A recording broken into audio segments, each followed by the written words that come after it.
queria destacar o editorial do Estado de São Paulo de hoje. Exemplar, está dizendo o seguinte, está dizendo aqui, ó, Arthur Lira pratica uma espécie de extorsão mafiosa contra o presidente Lula e deve ser contido. Uma pergunta se impõe: o que afinal saciará a voracidade do Centrão, em particular do grupo chefiado pelo presidente da Câmara, Arthur Lira, por cargos e recursos públicos? Qual seria esse ponto de equilíbrio em que a mágica acontece? Isto é, o que ainda precisa ser entregue aos glutões da República para que estes se deem por atendidos em suas exigências, nem sempre inspiradas pelo melhor interesse público? São perguntas retóricas, claro. Não faz muito tempo, após longa e tediosa espera, o presidente Lula da Silva entregou 2 ministérios, Esportes e Portos e Aeroportos, para o grupo de Lira. Porém, por mais que o governo ceda às imposições do Centrão, parece sempre haver uma nova demanda a ser atendida. E se o executivo ousar não ceder no tempo e nos termos que os deputados desejam, estes cruzam os braços e simplesmente obstruem o funcionamento da casa, nada menos como ocorreu há pouquíssimos dias.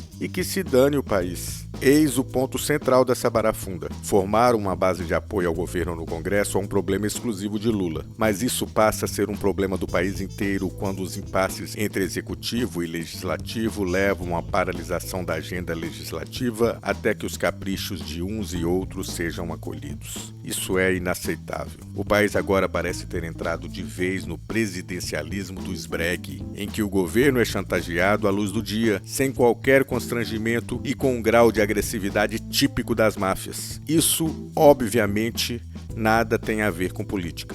É extorsão. Diante disso, fica fácil responder às perguntas do início deste editorial. Lula ou qualquer outro presidente pode criar dezenas de ministérios e escancarar porteiras em apetitosas autarquias, mas nada disso parece suficiente para essa turma, que na hora do voto nem lembra que é a base do governo. É uma coisa que nós temos repetido aqui há muito tempo, né?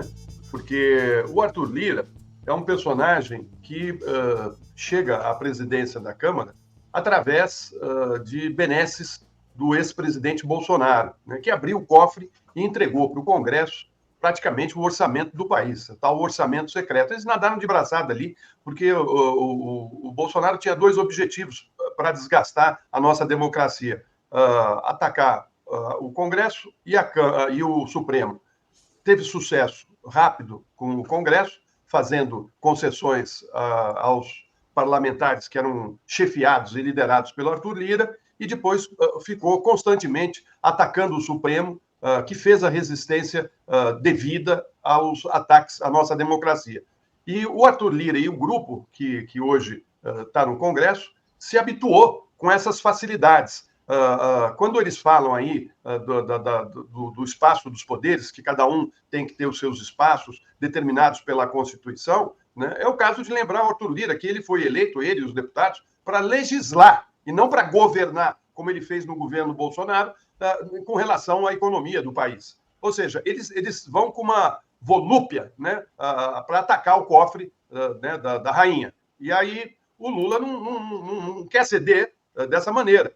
Tá certo que você tem que fazer composições para poder aprovar projetos importantes dentro do Congresso, mas tem um limite. E o Arthur Lira não tem limite. Se você pegar os últimos presidentes da Câmara, nenhum deles teve um posicionamento típico de um parlamentar republicano. Né? Não serve como exemplo para ninguém no planeta. Né? Péssimo exemplo de liderança de um Congresso tão importante. E o Arthur Lira agora ameaça, né? Eles estão ameaçando parar a Câmara Federal, quer dizer, foram eleitos para legislar e falaram assim, se não der o que eu quero, nós vamos parar isso aqui. Isso aí parece coisa de botequim, Léo. Sabe, isso não é conversa de um país sério entre os poderes. Os poderes não podem conversar um com o outro dessa maneira. Isso é indigno, é indigno. Então, assim, o Lula tem razão. Fala, calma lá, meu camarada.